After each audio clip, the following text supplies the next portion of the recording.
పత్రిక విలేకరులకి సహస సభ్యులందరూ కూడా ఉదయపూర్వక నమస్కారం తెలియజేస్తూ, మరి ఈ రోజు నిన్న రోజుని విద్యా వైద్యం గురించి మా నాయకులందరూ కలిపి ప్రైవేటు చేయాలనే ఉద్దేశంతో చంద్రబాబు నాయుడు తీసుకున్న నిర్ణయాన్ని జగన్మోహన్ గారు వ్యతిరేకిస్తూ కోటి సంతకాల సేకరణలో ప్రజల యొక్క చూసి ఇదంతా చూడలేక మా లోకల్ నాయకులు పని పాటు లేక, అసలు ప్రజాస్వామ్యంలో ప్రతిపక్షం పాలపక్షం ఉంటది, కానీ ప్రతిపక్షం అపోజిషన్ లో విమర్శిస్తూ ఉంటారు, పాలపక్షం పనులు చేసుకుంటూ వెళ్ళాలి. కానీ అది మానేసి ఇంతసేపు ప్రెస్ మీట్లు పెట్టి ఏదో మేము ఇచ్చేస్తాం 150 కోట్లు 200 కోట్లు ఎవడు అడిగాడు, చేసుకుంటూ పోవాలి పని.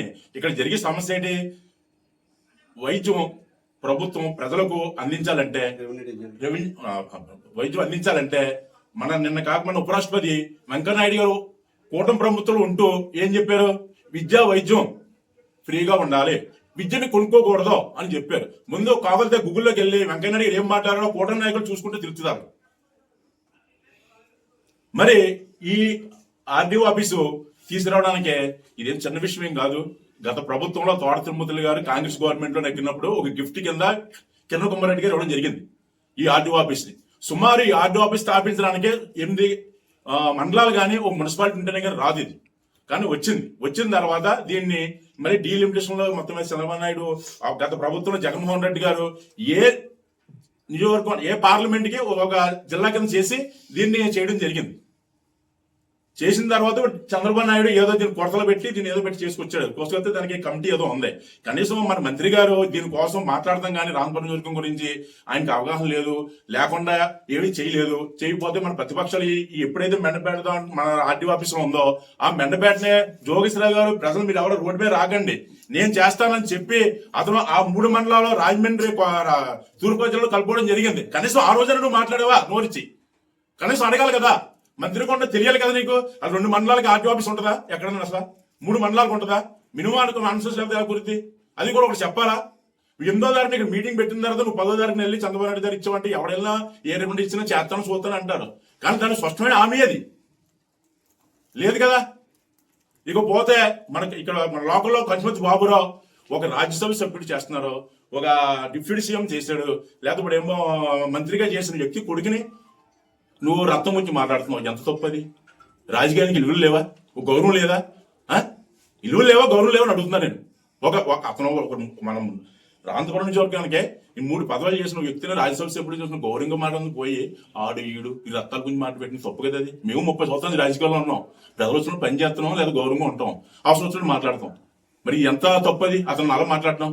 అతను ఏ సాఫ్ట్వేర్ రంగంలో ఉన్నాడో అనుకోకుండా రాజకీయాల్లోకి వచ్చాడు, చేసుకుంటున్నాడు. అతను హైదరాబాద్ లో ఉన్నాడు, చూసి వచ్చాడు, చెప్తున్నాడు ఏంటి ఇంకే నేను హైదరాబాద్ లో ఇక్కడ వచ్చేస్తాను అతను చెప్తున్నాడేనా ఇంకే?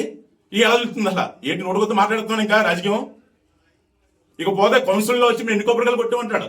కౌన్సిల్ కొబ్బరి ఉండడానికి కౌన్సిల్ గత ప్రభుత్వంలో మా నాయకుడు మన మంత్రిగా ఉన్నాడు కాబట్టి మేము కౌన్సిల్ ఉన్నాం కాబట్టి ఆయన సమక్షంలో మేము పని ఆయన చేస్తుండేవాడు, మేము వెనకాల ఉండేవాళ్ళం.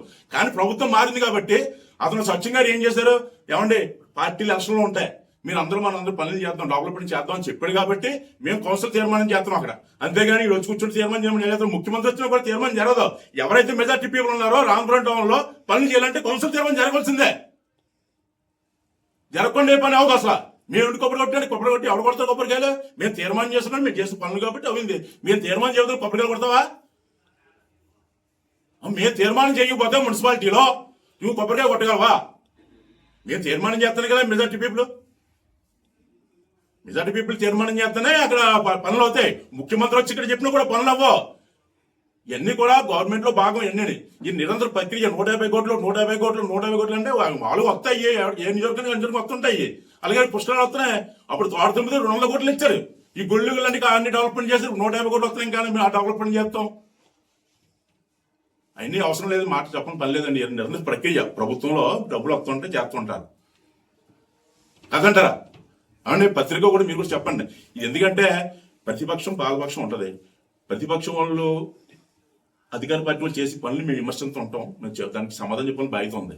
అది ఎక్కడ మానేసి ప్రెస్ మీట్ పెట్టిన వాళ్ళు కూర్చున్నా అక్కడ ఏంటి ప్రెస్ మీట్లు ఏంటి నాకు అర్థం అవట్లేదు. దేనికి ప్రెస్ మీట్లు? దేనికండి రోజు వాళ్ళ మీటింగ్ మనం పెట్టాం, వీళ్ళు పెట్టిన వాళ్ళు పెట్టాం ఏంటంటున్నారు? Press meet పనిచేయి.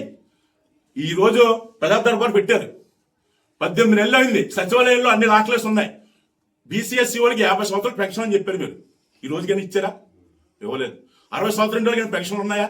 పెన్షన్లో ఎవరైతే భర్త పోయారో భార్యకే ఇస్తున్నారు తప్ప పెన్షన్లో ప్రజా దర్బార్లో జనం ఉండకపోతే ఎవరు ఉంటారు? లేదు 18 సంవత్సరాలకి పెన్షన్లే 18 నెలల నుంచి పెన్షన్లు వేయండి చెప్పండి. ఇప్పుడు పత్రికలు మీరు కూడా సహకరించాలి. ఎందుకంటే ఇప్పుడు మాట్లాడతాం గురించి కాదు, వాళ్ళు ఏదో మాట్లాడతాం మీరు తీసేస్తాం కాదు. వాస్తవం అంతే కదా. 18 నెలలు అయింది, చచ్చులన్నీ ఖాళీగా ఉన్నాయి, ఓ పెన్షన్ లేదు, 50 సంవత్సరాలకి ఏదని చెప్పు. ఇది కూడా అమ్మఒడి కానీ ఈ బస్సు ఉచిత బస్సు కూడా మేము రోడ్డు ఎక్కి మేళమూలంగా చేశారు తప్ప అది కూడా లేదు. మరి అదే జగన్మోహన్ రెడ్డి గారు ఎక్కిన సంవత్సరం నుంచే అమ్మఒడి కానీ ఏ పథకాలు అయితే ఉన్నాయో అన్ని పథకాలు అమలు చేయడం జరిగింది. మనం సంవత్సరం అయిపోయింది, 2వ సంవత్సరం స్టార్ట్ చేసాం పథకాలు. కరోనా వచ్చిన కష్టకాలంలో ఉన్నా కూడా ప్రభుత్వాన్ని నడిపించారంటే జగన్మోహన్ గారు ఘనత అని చెప్పుకోవచ్చు. ఈ రోజు ప్రజలకే ఏ పథకం కూడా లేదు. అదే జగన్మోహన్ గారు ప్రజల వ్యవస్థ పెట్టి నాయకులతో సంబంధం లేకుండా డైరెక్ట్ గా లబ్ధిదారు దగ్గరికి ఎవరైతే వాలంటీర్లు ఉన్నారో ఏ పని కావాల్సిన చేయడం జరిగింది. ఇవాళ ఏదైతే పరిస్థితి అది ఏం అనట్లేదు. ఏమండి నేను అంటుందా చెప్పండి. ప్రజా దర్బారుని పెట్టి 18 గతుల నుంచి అట్లకి ఏమో ఇదేసేసి ఇవాళ జనం వచ్చేసారు మాకు ఇది కాలేదంటే అది ఏనా సమంజసం? అది అందరూ ఎవరల్లో పెన్షన్ వాళ్ళు 50 సంవత్సరాలకి మాకు పెన్షన్ వచ్చేదే ఎస్సీబీసీ వాళ్ళకి హామీ ఇచ్చారు, మేము అన్ని అమలు చేస్తున్నాం అని సూపర్ 6 అంటారు. ఏ సూపర్ 6లు ఎక్కడ జాదా ఈ యొక్క ఏదైతే ఈ పెడుతున్నారో పోలీసు వాళ్ళు కూడా చర్య తీసుకుని ఇలాంటి అతమాలు ఈ ప్రోగ్రాం పెట్టడం ప్రెస్ మీట్లు పెట్టడం కూడా చర్యలు తీసుకోవాలని చెప్పి నేను ఈ సభ తెలియజేస్తాను. బాబు జిల్లా ఉపాధ్యక్షుడిని ఈరోజు స్థానిక మాజీ వైఎస్ఆర్ కాంగ్రెస్ పార్టీ నాయకులు, ప్రజెంట్ తెలుగుదేశం పార్టీ నాయకులైనటువంటి కొంతమంది నాయకులు మాట్లాడుతూ పిల్లి సుభాష్ చంద్రబోస్ గారిని, పిల్లి సూర్యప్రకాష్ గారిని ఏదో విమర్శిస్తున్నారు. ముందు విశ్వసనీయతకి విలువలు తెలుసుకోండి మీరు.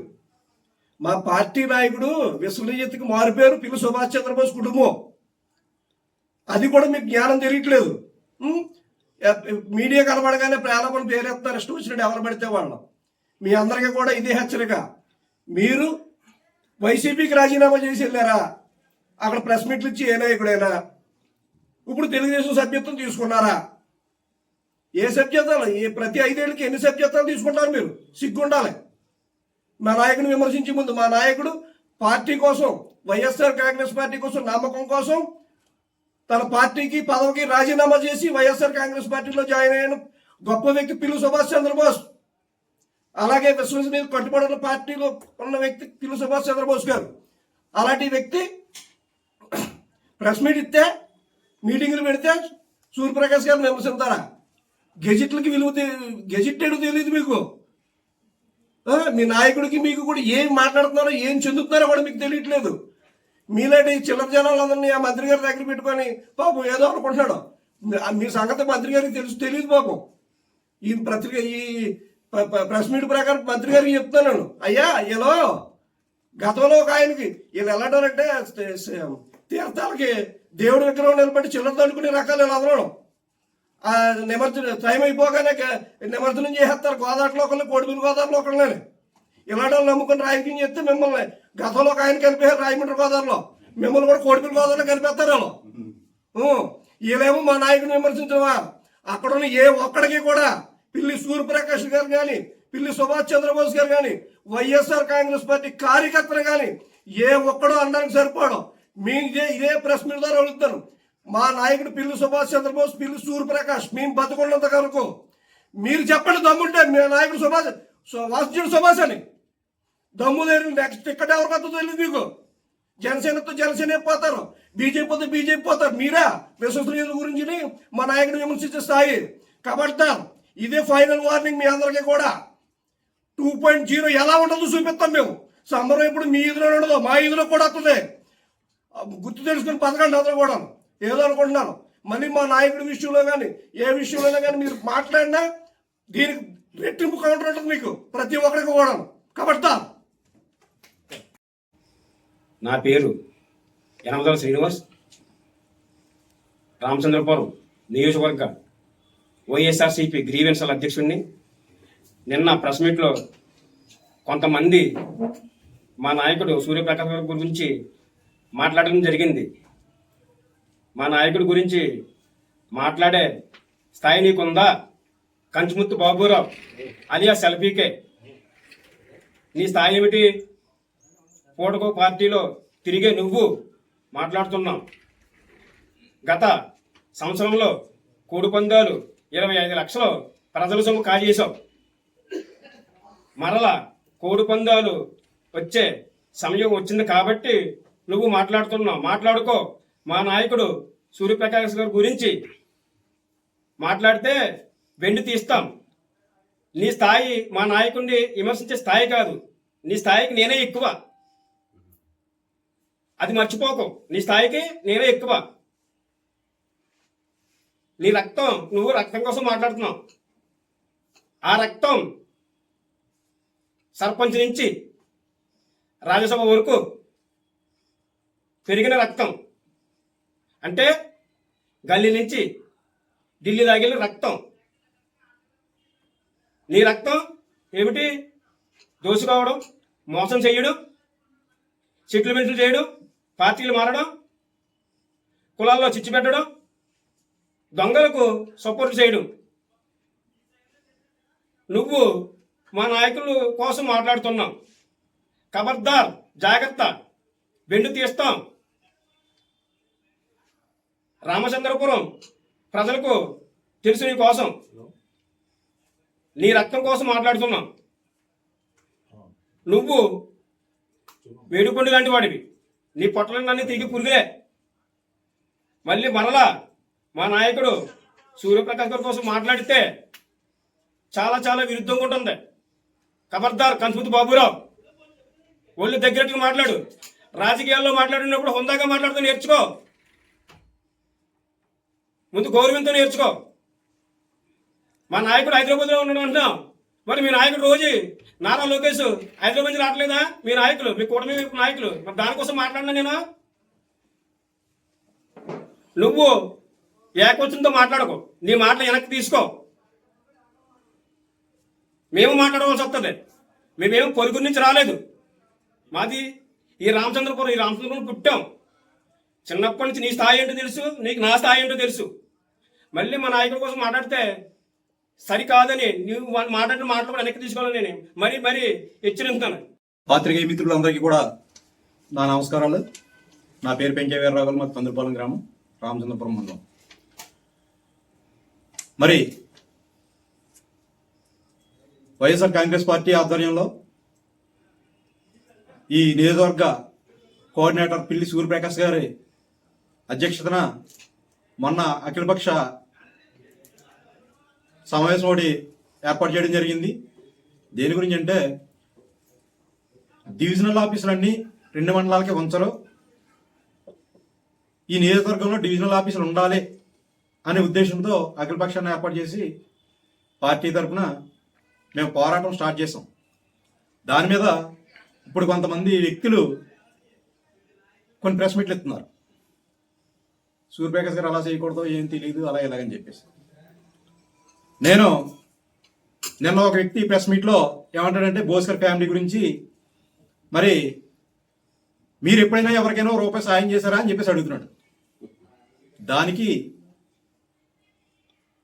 మంత్రి గారు ఆయన స్వతహాగా మరి ధనవంతుడని చెప్తున్నారు. రైట్, ధనం ఉంది, పంచుతున్నాడు ప్రజలకి, మంచిది. ఇక్కడ బోస్ గారు ముందు నుంచి కూడా నీతి నిజాయితీలతో బతికాడు. ఇప్పటికీ కూడా అదే పంతాలు వెళ్తున్నాడు. ఈయన దగ్గర జన్మతః ఆస్తులు లేవు. ఒక నిరుపేద కుటుంబం నుంచి వచ్చాడు, రాజకీయంలో ఎదిగాడు. ఈయన రాజకీయం ఉంది కదా అని చెప్పేసి బెట్టింగ్లోనే సంపాదించడం, అలాగని చెప్పి కొట్టి గేదెల వ్యాపారాలు చేసి కూడా సంపాదించడం తెలియదు ఈయనకి. అలాగని ఈయన పక్కన చేరి కొంతమంది వ్యక్తులు వాళ్ళు వ్యాపారాలు చేసుకుని వాళ్ళు సంపాదించుకున్నారు. వీళ్ళు ఎలాగున్నారో అలాగే ఉన్నారు, కానీ కూడా ఉన్న వాళ్ళు మాత్రం సంపాదించుకున్నారు. అదే వ్యక్తులు ఇలా ఈ ఫ్యామిలీ గురించి ఇష్టం వచ్చినట్టు మాట్లాడుతున్నారు. నేను చెప్పేదైతే ఒకటే, ఏదైనా బోస్కర్ ఫ్యామిలీ గురించి మాట్లాడే ముందు మీరు గతంలో ఎక్కడున్నారో, గతంలో మీ జీవితం ఏంటి అది తెలుసుకుని ఇప్పుడు ఎక్కడున్నారో ఎలా ఉన్నారో అది తెలుసుకుని బోసర్ ఫ్యామిలీ గురించి మాట్లాడితే బాగుంటుందని. పత్రికేయులందరికీ నమస్కారం. నా పేరు గుబ్బల శ్రీనివాసరావు, రామచంద్రపురం నియోజకవర్గం ఎస్సీ సెల్. కాటేం సుబ్రహ్మణ్యం, ఏంటి నీ స్థాయి ఏంటి? సూర్యప్రకాష్ గారు ప్రతిపక్ష హోదాలో రామచంద్రపురం ఆర్డీ ఆఫీస్ తరలిపోతుంటే మంత్రి గారు నిమ్మకు నీరెత్తినట్లు వ్యవహరిస్తున్నారనంటే నీకు వచ్చిన బాధ ఏంటి? గతంలో నువ్వు తోట తిరుమతుల గారి దగ్గర ఉండి మా మీద కేసులు పెట్టి ఏం చేసావు? ఆయన నీ గురించి తెలుసుకుని తరివేస్తే వేణుగారి పంచన చేరి ఆయన రాజమండ్రి గోదావరిలో కలిపేశావు. ఏంటి నీ పరిస్థితి? ఏం మాట్లాడుతున్నావు నువ్వు? ఒక అతను డిగ్రీ సర్టిఫికెట్ వ్యవహారంలో 30,000 లంచం తీసుకున్నారని నీ మీద 420 కేసు పెడితే నిన్ను ఎవరు రక్షించారు? అప్పుడు సూర్యప్రకాష్ గారు కాదా? కృతజ్ఞత మర్చిపోయి మాట్లాడతావా? ఏకవచనంతో సంబోధిస్తావా? తస్మాత్ జాగ్రత్త, ఒళ్ళి దగ్గర పెట్టుకుని మాట్లాడడం నేర్చుకో. మీడియా మిత్రులందరికీ నా నమస్కారాలండి. ఈ రోజైతే మీడియా ముందుకు వచ్చి మాట్లాడడానికి అయితే కాటి సుబ్రహ్మణ్యం గారు ఏదైతే మాట్లాడుతున్నారో అవన్నీ కూడా రాంగ్ గా మాట్లాడుతున్నారు. ఆయన మా సూర్యప్రకాష్ గారి మీద లేనిపోని నిందలన్నీ చేస్తున్నారు. ఆయన మాత్రం మాట్లాడటం చాలా తప్పు. సుబ్రహ్మణ్యం గారు మీరు ఒళ్ళు దగ్గరెట్టుకుని మాట్లాడండి. మీరు గతంలో వేణుగారి దగ్గర ఉన్నప్పుడు ఆయన మిమ్మల్ని బయటికి తోలేత, మీ వైఖరి నచ్చగా ఆయన మిమ్మల్ని బయటికి తోలేత ఏ దిక్కు లేదని సరే చెప్పి మీరు సూర్యప్రకాష్ గారి దగ్గరికి వచ్చారు.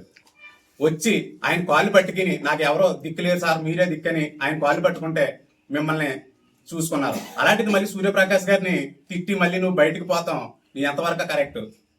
నువ్వు ఒక మాల వ్యక్తిగా నువ్వు ఏం చేస్తున్నావు? ప్రతి పేటకు వస్తున్నావు, నేను ప్రజాసేవ జరిగిందని చెప్తున్నావు. కానీ నువ్వు ప్రజాసేవ ఎక్కడ చేస్తున్నావు? నువ్వు టీడీపీ ఆఫీస్ దగ్గర చేస్తున్నావా, లేకపోతే టీడీపీ కొండ వేసుకుని ఊర్లో తిరిగి చేస్తున్నావా? నువ్వేం మాట్లాడుతున్నావు? అసలు నువ్వు మాట్లాడే మాటలో ఒక మాట కూడా నిక్కర్సైన మాట లేదు. నీకు ఎంతో గౌరవించేవాళ్ళు. అలాంటిది ఈ రోజు 10 మందిలో కూడా నీకు గౌరవం పోగొట్టుకుని నువ్వు ఒక ఎందుకు పనికిరాని వాటిలాగా తయారవ్వవు.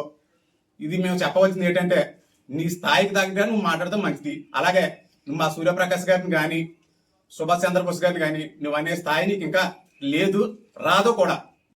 రేవు నాగేశ్వరరావు అండి, కాజులూరు మండలం.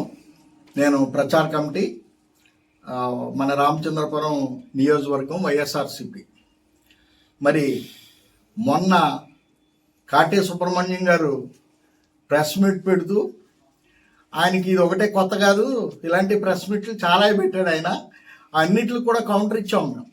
మరొకసారి మళ్ళీ నువ్వు చిన్నబాబు గారిని కానీ విమర్శిస్తే, వ్యక్తిగత దూషణ చేస్తే నిన్ను ఎట్టి పరిస్థితుల్లో క్షమించేది లేదని చెప్పేసి చెప్పడం కూడా జరిగింది. మరి కాటే సుబ్రహ్మణ్యం గారు నేను ప్రజాసేన పార్టీ తప్ప తెలుగుదేశం కాదని చెప్పాడు ఆయన.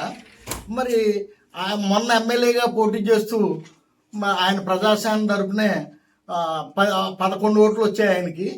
మరి ఆ 11 ఓట్లు వచ్చిన తర్వాత మరి ఎప్పుడు టీడీపీలో జాయిన్ అయ్యాడో మాకు తెలియలేదు. మొన్న ప్రెస్ మీట్లో కూడా మేము స్పష్టంగా మాట్లాడడం జరిగింది. మరి ఈ చిన్నబాబు గారిని వ్యక్తిగత దోషంతో దూషిస్తూ మరి ఆయన పదే మాట్లాడడం అనేది సరైనది కాదు. ఇప్పుడే మేము దానికి సరైన కౌంటర్ తెలియజేస్తున్నాం. మరొకసారి ఇలా జరిగితే మరి ఈయన వ్యక్తిగతంగా కూడా మేము మాట్లాడవలసి ఉంటుందని చెప్పేసి మేము తెలియజేస్తున్నాం. తర్వాత ఇక్కడ ఒకవేళ సుభాష్ గారు కానీ లేదా ఇక్కడ మా ప్రతిపక్ష నాయకులు పిల్లి సూర్యప్రకాష్ గారు కానీ మాట్లాడితే వాళ్ళిద్దరూ మాట్లాడుకుంటారు. మయంగా నీకు వచ్చినటువంటి నొప్పి ఏంటి, మయంగా నీకు కలిగినటువంటి బాధ ఏంటి, వాళ్ళిద్దరూ మాట్లాడుకుంటారు, ఇద్దరు కౌంటర్ ఇస్తారు. ఇక్కడ ఒక హాస్యాస్పదం అనేటువంటిది నువ్వు చెప్తూ మరి ఎంత మరి ఆ లాంగ్వేజ్ ఎంత దరిద్రంగా ఉందంటే ఆ లాంగ్వేజ్ని మేము విన్న తర్వాత చాలా బాధ కలిగింది మాకు. మీరు చెప్పినటువంటి లాంగ్వేజ్ చాలా బాధ కలిగింది. ఇక్కడ ఆర్డీఓ ఆఫీస్ని తరలిచ్చేస్తున్నారు అని చెప్పేసి దాన్ని తరలించడానికి వీల్లేదు, ఇక్కడే ఉంచండి అని చెప్పేసి గజిట్లో ప్రకటిస్తేనే సూర్యప్రకాష్ గారు దాని మీద ఉద్యమం చేయాలని చెప్పేసి చెప్పారు ఆయన. ఆ గజెట్ని మరి మీరు చూసారో లేదో మాకు తెలియదు, కానీ ఆ గజెట్ని మీరు ఫాలో అయ్యారో లేదో మాకు తెలియదు. కానీ మా మంత్రి గారు అక్కడ సీఎం గారు చంద్రబాబు నాయుడు గారితో మాట్లాడి ఇక్కడ మాట్లాడారని చెప్పారు. అది చాలా హాస్యాస్పదం. సీఎం గారితో మాట్లాడేటప్పుడు మరి గజెట్లో ఎందుకు ప్రకటిస్తారు? మీరు గజెట్లో ప్రకటించారంటే తీసేస్తారనేదే దాని అర్థం. ఆయన చదువుకున్న విద్యావంతుడు కాబట్టే సూర్యప్రకాష్ గారు దాని మీద ఫాలో అయ్యాడు. మీరు ఆ గజెట్ని ఫాలో అవ్వకుండా కనీసం ఆ ప్రింటింగ్ని, ఆ గజెట్ ఎప్పుడు ప్రింట్ చేశారో కూడా చూడకుండా మీ ఇష్టం వచ్చినట్టు మాట్లాడడం అనేది సరైనది కాదు. తర్వాత గ్రామాల్లోకి వస్తే సూర్యప్రకాష్ గారిని కొడతారంటే అది చాలా హాస్యాస్పదం. సూర్యప్రకాష్ గారిని కాదు, సుబ్రహ్మణ్యం గారు మిమ్మల్ని అంబేద్కర్ బొమ్మ దగ్గరికి వచ్చి మీరు ప్రజాసేన పార్టీ లేకపోతే తెలుగుదేశం అని చెప్పేసి అడగడానికి మేము సిద్ధంగా ఉన్నాం. మరి కొట్టేంత వరకు ఆయన అనే స్థాయి అయితే మీకు లేదు. ఆయన ప్రతిపక్ష నాయకుడు, తర్వాత వాళ్ళ తండ్రి గారు కూడా ఆయన జీవితకాలం ప్రజలకు పనిచేస్తున్నటువంటి పార్టీలో వైఎస్ఆర్సీపీలో ఉన్నటువంటి వ్యక్తి ఆయన బోస్ గారు. మరి వాళ్ళిద్దరినీ అనే హక్కు అర్హత కూడా నీకు లేదు. మరి నువ్వు ఏ స్థాయి నుంచి వచ్చావు ఒక్కసారి వెనక్కి తిరిగి చూసుకోమని మేము చెప్తున్నాం. తర్వాత రెండోది, ఒక దళితుడుగా పుట్టి ఒక దళితుడిగా మనం చచ్చిపోయే కంటే రెండు విషయాలు చెప్తున్నాం.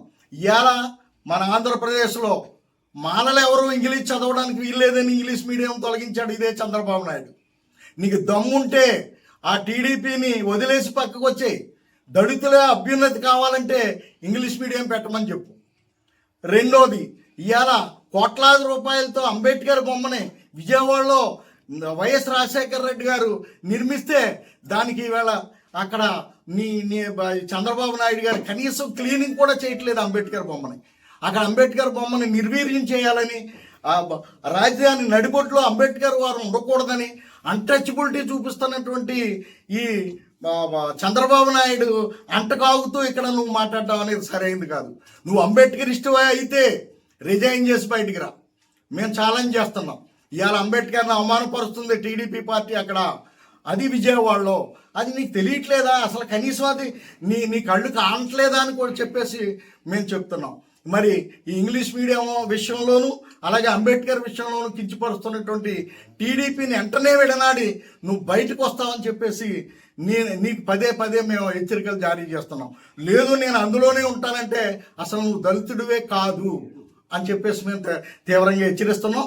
మరి ఇక్కడ పిల్లి సూర్యప్రకాష్ గారిని కానీ మన బోసు గారిని కానీ అనే హక్కు అర్హత నీకు లేదు. మరొకసారి మరి ఇదే జరిగితే మేమంతా మరి నీ మీద యాక్షన్ తీసుకోవాల్సి వస్తుందని చెప్పేసి నేను ఇంతటితో విరమిస్తున్నాను. నమస్కారాలు. ఈరోజు నేను ఈ మాట అనడానికి కొద్దిగా సిగ్గుపడుతున్నాను. ఎందుకంటే ఈ కాటే సుబ్రహ్మణ్య అన్న ఆయన ఆడికి పని పాటు ఏమీ ఉండదు. నిన్నటిగాక మొన్నటి వరకు ప్రజాసేన అంటూ అంబేద్కర్ రాజ్యాంగం ప్రకారంగా ఒక హక్కు ఇచ్చారు. కత్తి కన్నా పొదనైంది ఓటు. అది నువ్వు కనీసం నీ ఓటు నీకే వేసుకోలేని పరిస్థితి నీకు ఉంది.